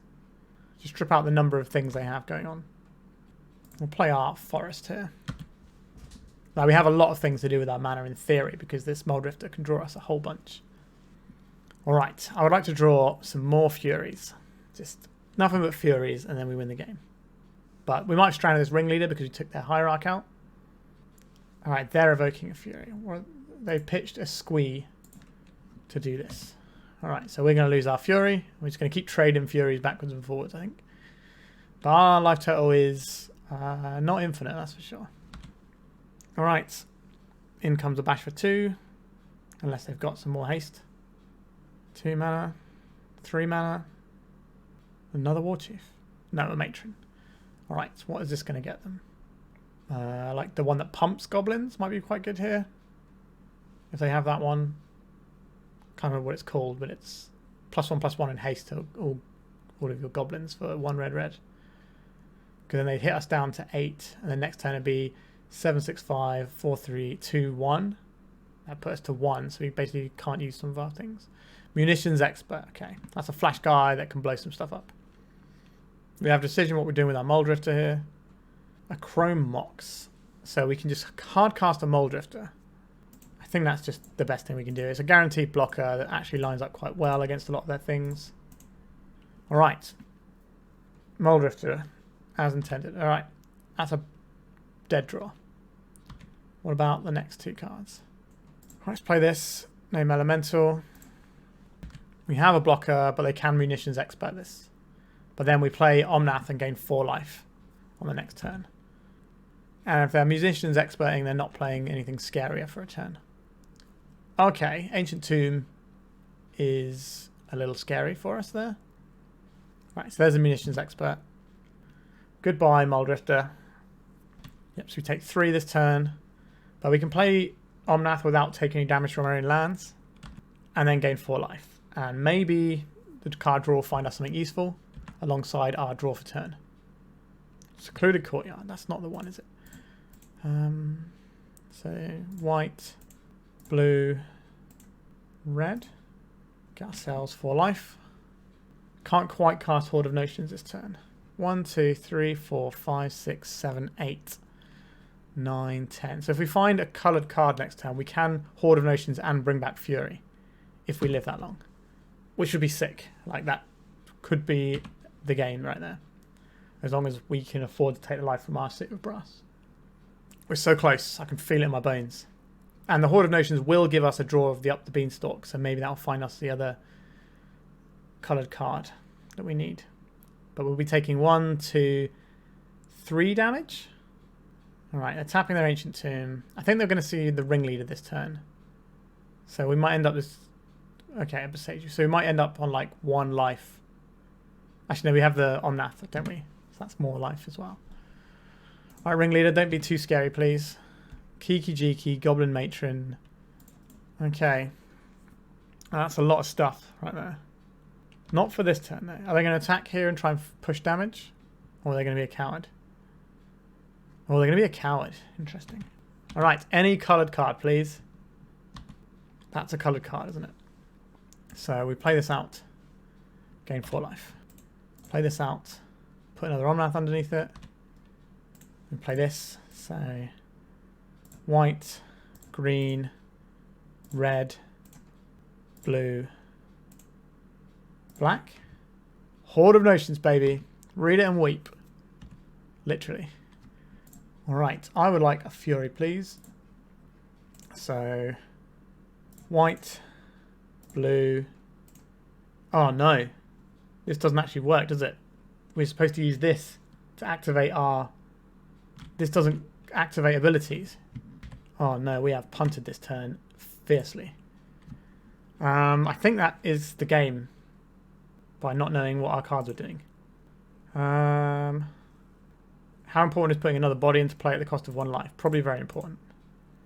Oh my god, absolutely punted that turn. We had the win there, I think. Right, so we still have to target thing, but you say no. You may destroy. Yeah, we punted that turn by not knowing what our Cavern of Souls did. Alright, we are on blocks here, so they're going to play Kiki Jiki and kill our Horde of Notions here. Oh my god, I'm so annoyed at that. We could have stripped out the Horde of Notions, a Matron, and a Ringleader this turn instead. That is a very embarrassing punt, that one. This should be pretty easy for our opponent, right? Kiki Jiki, copy Munitions Expert, kill Horde of Notions. I don't think they've got a route to just winning the game immediately. So they can just do that, take out a Horde of Notions, and then we're in a bit of a pickle. Like, we've still got some reasonable creatures, but then every turn we're going to be losing stuff. And the Horde of Notions is what we're going to use to get all the creatures back and kill them off. So we have royally messed this turn up, because Cavern of Souls doesn't tap for creature abilities, and now you know. Oh dear. Not all rainbow lands are designed the same way. Yep, there's a Kiki Jiki we knew about. Yep, Horde of Notions dies. Well, I'm going to be kicking myself about this one for 8. Okay. Goodbye, giant whale man thing. How many creatures want to attack here? Like, I don't think they need to because they just have this constant Kiki-Jiki value. But if we can draw another Horde of Notions or a Fury or a Solitude, then we can deal with the Kiki-Jiki and maybe we're okay. Alternatively, we could just draw this super blank card. Oh, it's not super blank, but it's certainly not good. We've gained a lot of life back, though. But our opponent is so far ahead now because of our misplay. Like, they could have been, like, copying ringleaders with their Kiki-Jiki, which is still pretty good. But they only get to do that once before we then evoke the other Fury. Or bring the other Fury back, and then they die. So, they can also Matron... They can copy Matron and then cast Muxus this turn. That's pretty good. Nope, just go for a ringleader. Can't believe they didn't just want to get the guaranteed Muxus this turn. That's wild to me. Alright. Yep, here comes the Muxus. Alright, let's see how bad it is for us. Like, it's rarely good for us. Alright, we'll just close this stuff. They've got loads of things. Alright, Sling Gang Lieutenant. Yeah, I don't think we're winning this one. Yep, we punted that entire game. Cool. That's somewhat tilting, isn't it? Okay, Animar is bad. Let's have a couple of endurances just to beef your bodies. I don't think we want Force of Negations or anything. Then we just roll it back like this. Like, I think our deck is very good for this matchup. Like, Fury is such a house against goblins. And we get to be on the play now as well.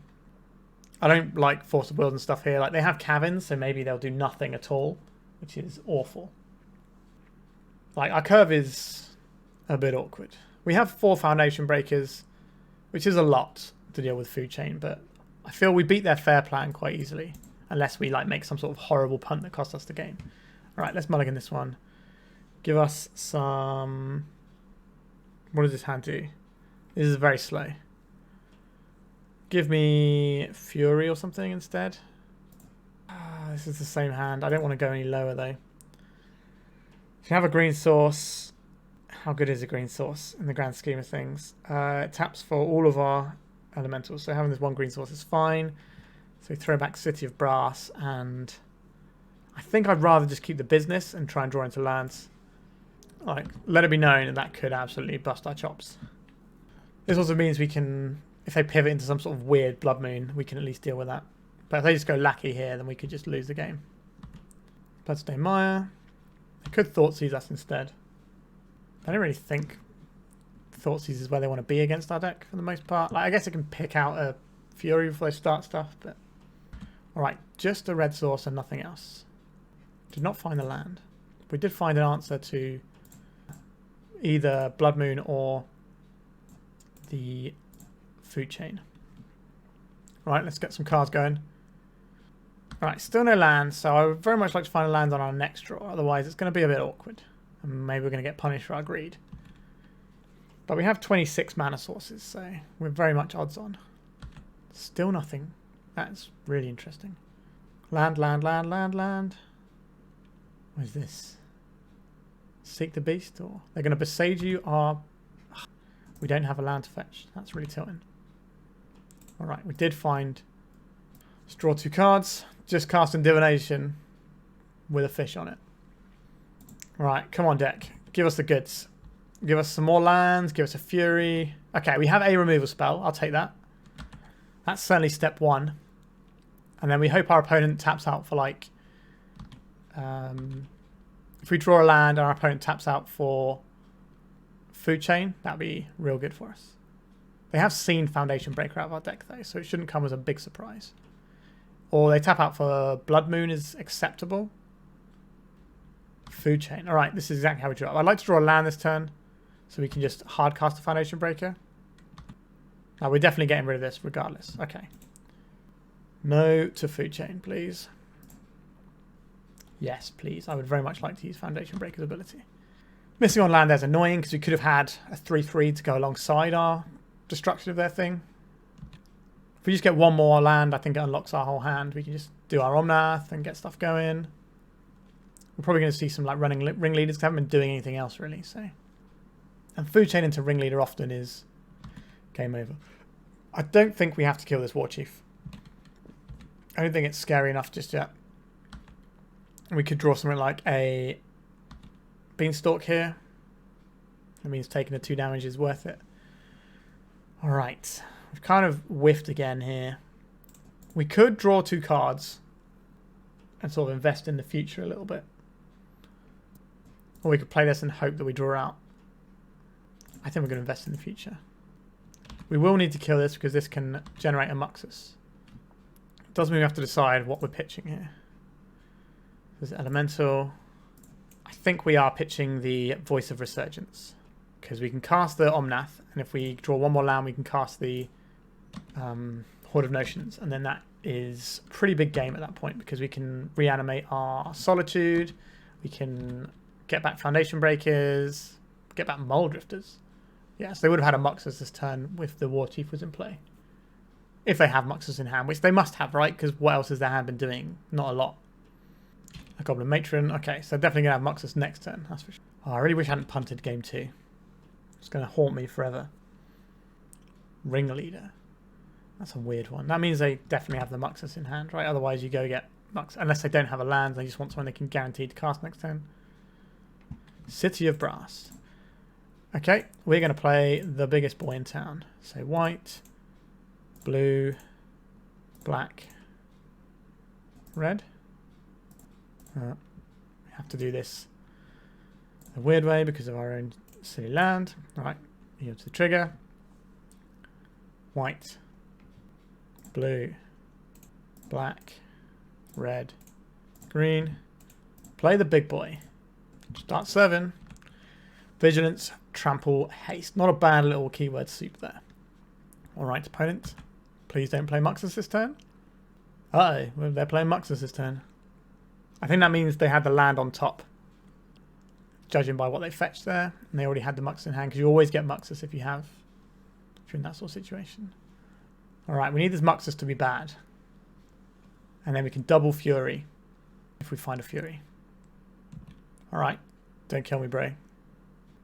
What did I just say? Don't kill me. So we're going to lose everything, and they don't have haste though. So there's that, but we will be dead on the next turn. I don't think we can overcome this board. Oh, why did we punt game 2 so badly? Yeah, so the Munitions Expert kills our Horde guy, and then turn after they just give all their guys haste. What can we realistically draw here? Fury is not even that good. Like, it's okay. We can take out just Muxus. That's probably not going to be good enough, is it? Maybe we can Mulldrifter into Fury and Solitude. Like, what's almost certainly going to happen is we're going to take a draw for turn, and then we're probably going to concede. That's if our opponent doesn't have stuff to keep going by sacking things with Prospector and winning the game right here and now. They've gone and got another Muxus, and they've gone and got Kiki Jiki. So goodbye, Horde of Notions. We're so close to doing the thing. Why did we have to punt the previous game? Alright, so they do have a haste guy, I think, here. If they're sacrificing things. So they can sacrifice the Munitions Expert here. Or they probably sacrifice the Matrons so they can keep one of each for Kijiki, but no, they've got 2 Matrons. Oh, okay, they're just going to cast another Muxus and hope to hit. So they sacrifice this Muxus to the next Muxus. Alright, they've gone for that option, sure. That doesn't seem better than where they're at, to be honest. I think they should have just got a haste guy, sacrificed 3 guys, and swung out. I didn't do the maths, but that's probably very good. The damage on what they could have had. Alright, they've got more. 4, is this going to be the ringleader? It doesn't seem that scary, to be honest. Pashalik Mons and another ringleader.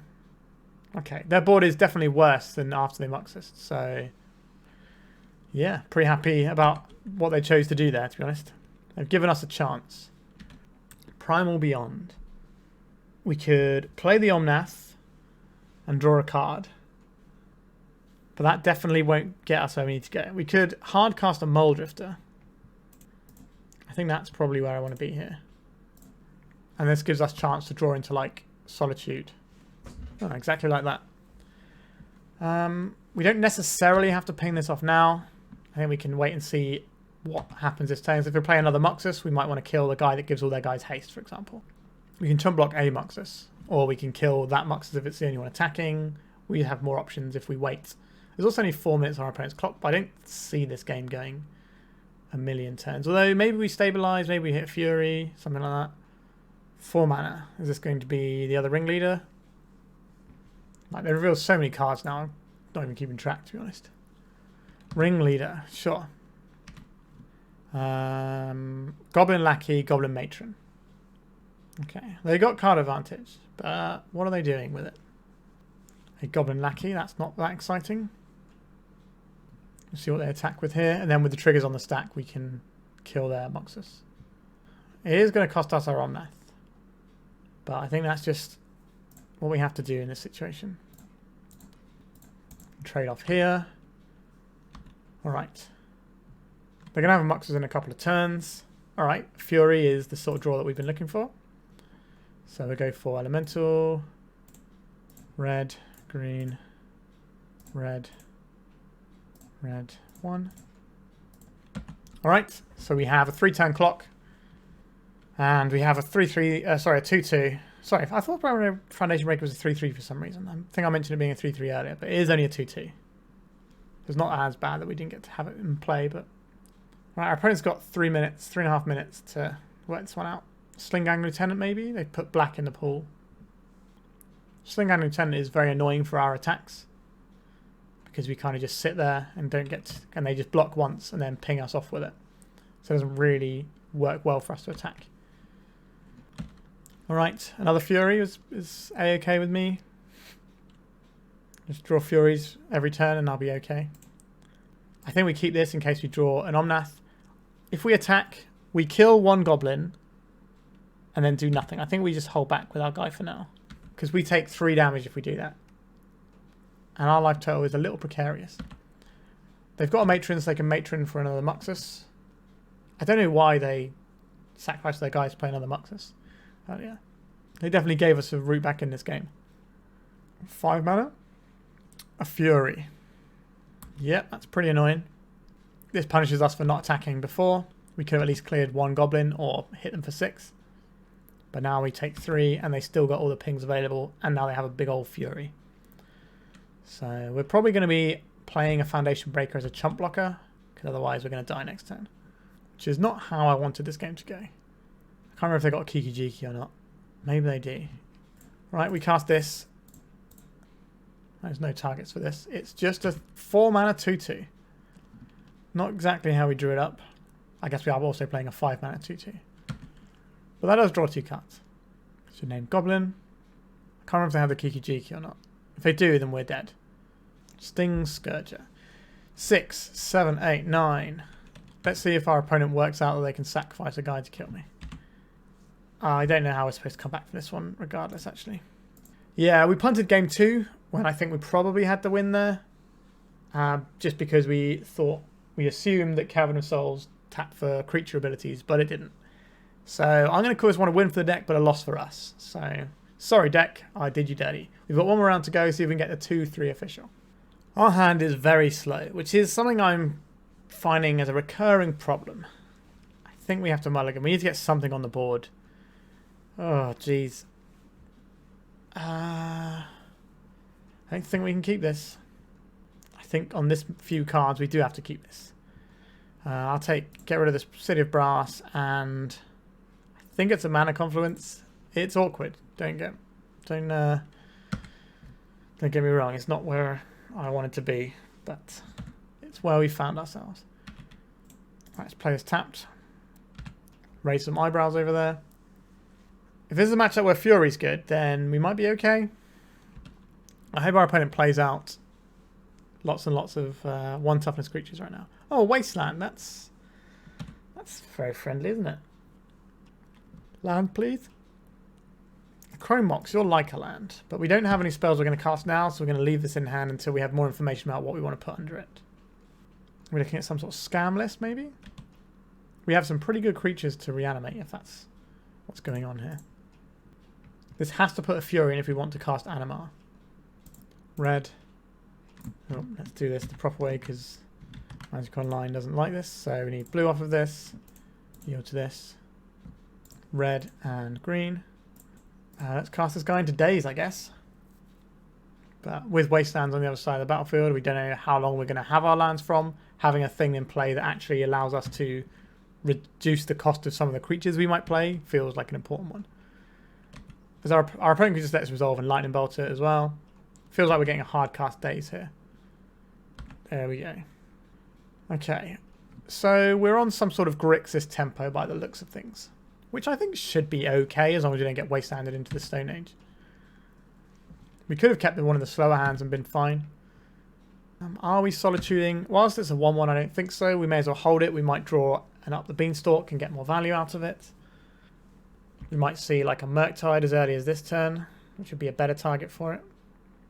A lot of lands on our opponent's side of the battlefield. The more we cast stuff, the more chance they have of getting Delirium as well. Horde of Notions. Well, we can certainly pitch cast some things. That's for sure.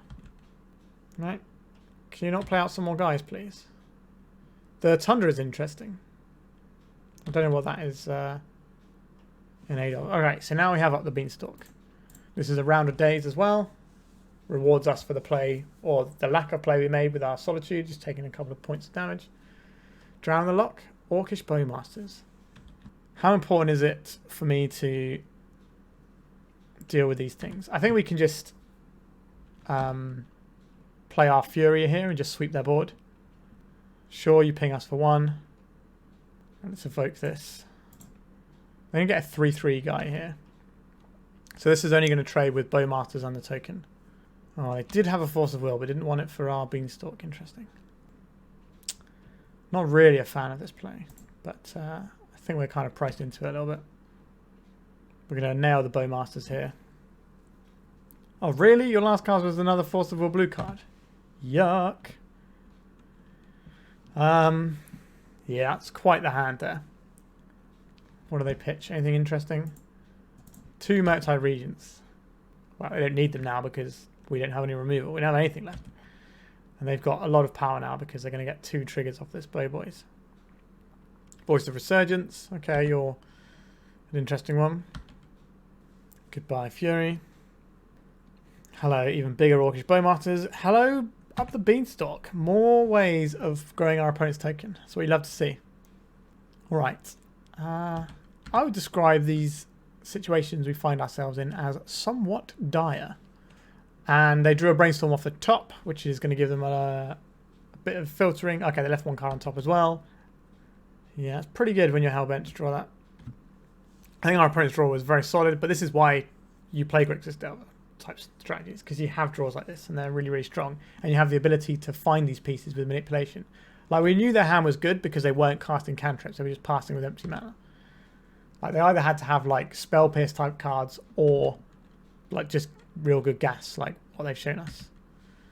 Alright, they get to see a bit more of our deck, as embarrassing as that may be. So this is going to be what, 6 damage, so they'll kill us on the next turn. Still no Delirium from them though. We have to cast this. We're looking for Solitude to kill the Orcish Bowmasters. The Orc army, sorry. We did not find that.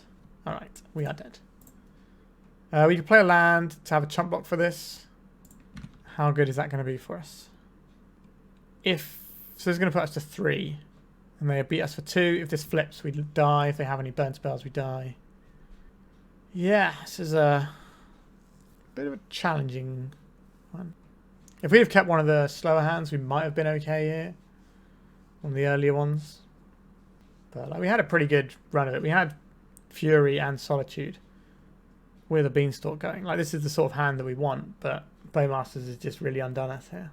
Along with double forcible blue card. Right, Secluded Courtyard. Elemental. Let's at least make them have it. White. Green. Let's make a little friend. Daze has us beat. If their guy gets Delirium, we're dead. Lightning Bolt, we're dead. There's a lot of ways that we don't make out of here. Orcish Bowmasters kills us. A Daze. That'll do. We mulligan pretty hard. Alright. Endurance is good in this matchup. Animar is not really where we want to be, but I don't think we have anything else we want to bring in here, so we only just shave one of them. I don't think we want things like Force of Will. I think we're just going to get on the value train here. Right, we do not have any mana really, so I think we're going to mulligan this. Oh, not like this deck. Why you got to play me like this? This hand will just lose to Wasteland. Like, we have 2 free spells. Well, we have 3 free spells. Is that good enough to keep a 1-lander? Our deck doesn't mulligan very well. Yeah, our opponent's mulligan as well. Alright. It's not pretty, but we can keep it. We throw back, I guess, a Horde of Notions. We want to keep as many mana as land as we can. Probably want to keep our basic. So we throw back a Confluence. So we need to keep some action. But this at least allows us to play a basic land. Oh, what happened to the deck that we were playing in round 1? That felt really good. Alright. A Mana Confluence. I'd rather have this wastelanded than one of our Primal Beyonds. Because Primal Beyond at least has the ability to not damage us. Alright, we're probably going to lose the Confluence here. Yep. We factored that into our decision to play it in the first place. Did our opponent draw a creature? Or a ponder? No. He's got a hand that's got all the things in, so they don't need to counter it to find them.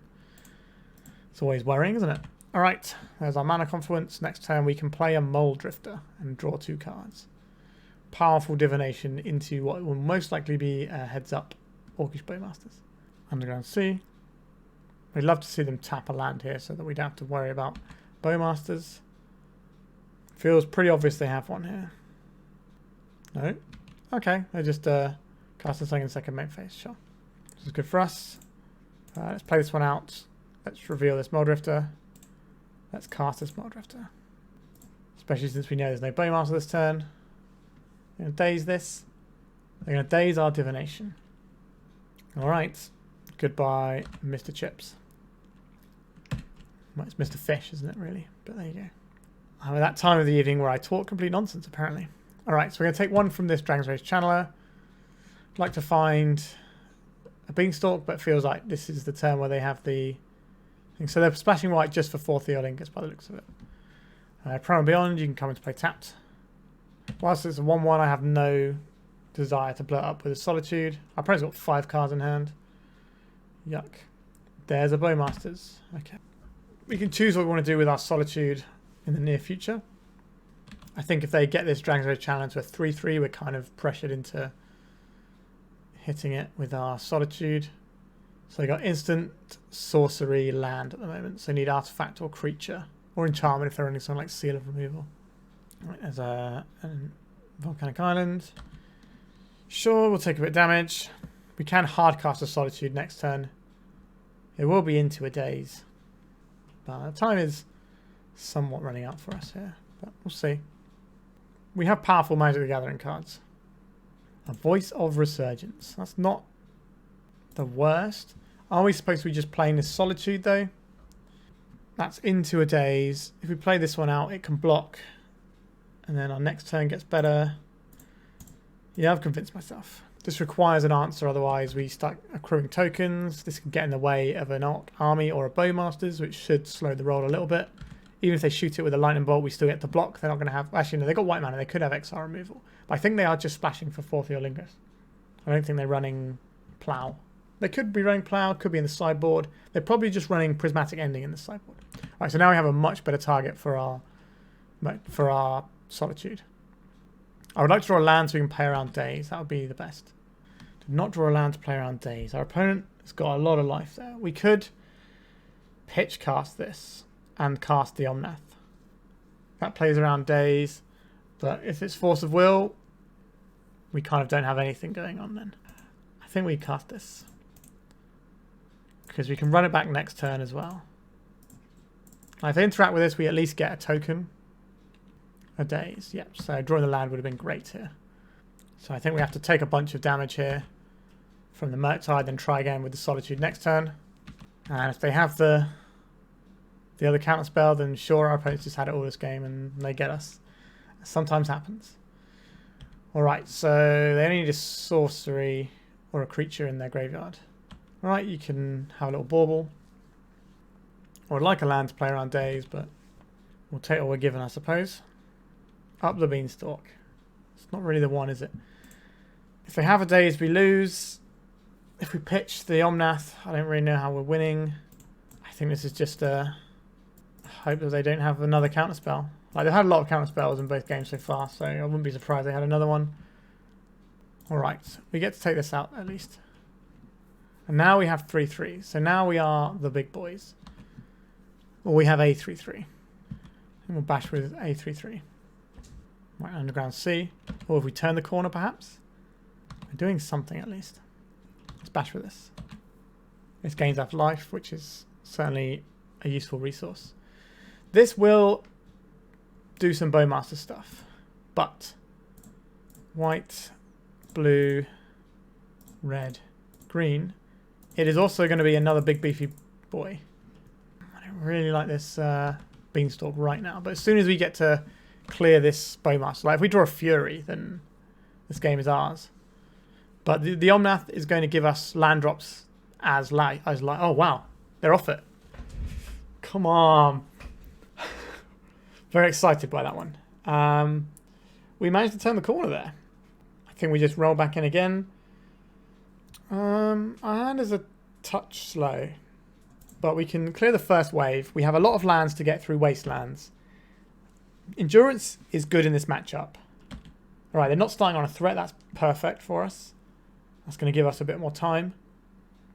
Do we play the City of Brass out first? Because that's the one we want to get wastelanded more than the others. Although it is our only source of playing. And I think we just play a tap Primal Beyond. So the thing is, the City of Brass is our only green mana for a Up the Beanstalk. So I don't think we can just hang it out there. Even though it doesn't affect our hand right now, it's definitely something we might want access to in the future. Right, we'll play out this Secluded Courtyard, naming Elemental. So next turn we get uncounterable Elementals. So we get uncounterable Endurance into uncounterable Omnath. Nothing on their turn 2. That's pretty good for us. They could play someone like a 4th Eorlingus this turn. Yeah, I think that's what's going to happen actually. A Wasteland. Can they resist the Wasteland temptation? They cannot. They didn't play anything on 2 mana last turn, so I'm not expecting anything on this turn. Now we can hang out the City of Brass and pass. Like, if they're trading 1 for 1, when we start to do like Fury stuff, and just hard cast some Furies and things, then we're just going to win the late game. Play this on Elemental and pass a turn. They can make a very small Murktide right now, so I don't think we need to get rid of their graveyard just yet. Alright, we will do it end of turn given the option though. Yeah, where are your dazers now, opponent? Get rid of these things out of your graveyard. What is happening now? Okay, they're putting a Ponder on top of their library. That's fine. That's not that exciting. Not compared to what we're about to do. Elemental. Boom. White. Blue. Red. Green. Let's get our boy. Are they going to Bowmasters here? No Bowmasters. Alright. We are very far ahead at this point. And our hand is absolute gas. Pyroblast. Yeah, that's fine. That's a 2 for 1 in our favour. Which is kind of what our deck's just going to keep doing. There's the Ponder they put on top of their library. We can just slam in with a big Horde of Notions next turn. And that's going to be pretty big news. Another Ponder. They shuffle off the first one. Have to imagine they found a Ponder off of their 1 card they drew. They chose not to shuffle this time. A Brainstorm, sure. Have to imagine there's a fetch land here. Their hand obviously needs help because it's not doing anything. Maybe it's just a bunch of counter spells and we just got this Cavern that's causing the issue. But if we can stick this Horde of Notion and we can ignore future Wastelands by just using its ability to get things back. Alright, what is this going to be? A Tundra. Alright, the time for this card to be good has very much passed, I would say. Play this on Elemental. Cast this. White. Blue. Black. Red. Green. We have to do it this way. White. Blue. Black. Red. Green. The new thing of Magic Online making you click through all your mana that you're putting in your pool is a little bit irritating. Especially when the way City of Brass works is kind of annoying. Alright.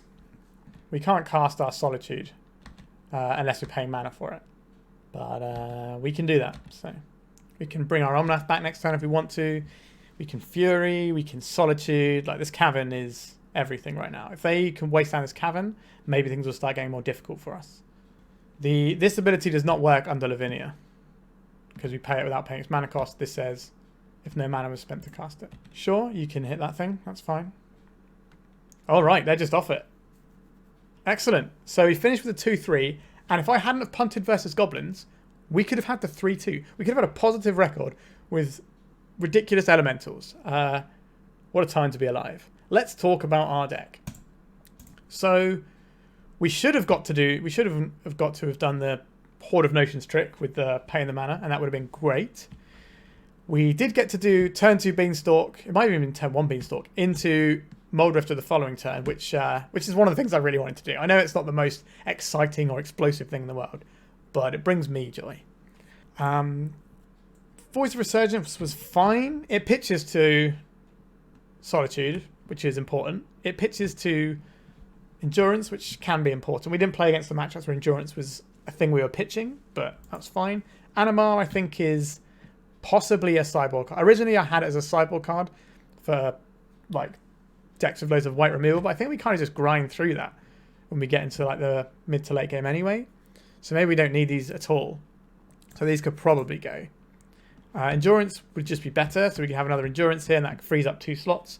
What those 2 slots are supposed to be, your guess is as good as anybody's, I suppose. I don't think we can run Force of... I don't think... Like, 16 total blue cards is, including the Force of Wills, is very, very low. I would normally want 20 cards for a Force of Will. To be honest, 16 is passable, but not convinced. So, obviously this deck has some weaknesses. We don't have any 1-drops. We don't have that many ways of ramping. It's just the Chrome Moxes to ramp us to these things. And obviously we do have some plays. We have Solitude and Fury and Endurance. So we do have plays even though we don't have plays, if you know what I mean. We can't commit to the board, but we can stop our opponent from committing to the board. Now you might be thinking, oh, maybe there's some good 1-drop elementals they printed at some point. And you're wrong. There simply aren't. There is the 1-mana tutor that puts it... So it's a 1-mana 1/1 for red. And you search your library for an elemental and put it on top of your library. That is not really playable. Like, yeah, you can find some things you need in a pinch. Like, you know, an Endurance or a Fury or whatever. And that might be okay. But putting it on top of your library is very slow. And if you draw it at any point other than having it as your turn 1 play, it's going to feel bad. So I don't really believe that's the case. I don't think there's quite enough elementals. Like stuff like Risen Reef we could play, but I think what the deck wants is a 1-drop or a 2-drop to help things out. Now we could play some things that aren't elementals, just like a Birds of Paradise, but we might not be able to reliably cast it, is the problem. Like Up the Beanstalk is the only thing that we have that isn't an elemental. And we're already sort of punking our mana base by having City of Brass and Mana Confluence in there. So that could be a bit of a burden on us if we try to do things differently. I think the general core of what we're doing, though, we're playing a bunch of powerful cards. Like, you know, Fury, Solitude, Endurance, Up the Beanstalk. These are powerful things. Omnath is powerful. You know, these are things that aren't a surprise to see in Legacy at any time. And we're trying to leverage the Up the Beanstalk a little bit by playing Mulldrifter as well, which honestly felt fine. Like, it was never amazing, but it did all right. And it is more blue cards for when we're boarding in counter spells. As for the Voice of Resurgence, you know, again, this was fine. Like, I think a lot of the deck is fine. Maybe we mulligan too aggressively in some of the games. Like, you kind of just have to sit there and think, okay, I hope these like free evoke elementals I have do something. Now, I did have another build of this deck that was very different. That was a black build. So we were leveraging like the classic scam stuff of like Grief and Reanimate. However, that was not an Up the Beanstalk deck. So instead of drawing Up the Beanstalk, you have black spells. So your one forest becomes a swamp and you run things like that. But what I found is there weren't enough elementals that were black that I wanted to play. Because obviously Horde of Notions, we're playing this whatever colours, right? Omnath is every colour but black. Now, we could play the other Omnath, the one that's 5 colour, because that will pitch to grief, but it's not very good. So this one is just a way better card, and like the life gain off of it really offsets the other things we're doing, like all of our pain lands. So it kind of plugs a little gap in what we're doing. So I don't think the grief build was the right way to go. Could have given us something more proactive. Maybe if the format wasn't the way it was, then you could play things like Shriek more, which is a 2 mana evoke, which is a 5 mana card. So for 2 mana, you would trigger Up the Beanstalk, and it's destroy target non-artifact, non-black creature. So it's a terror.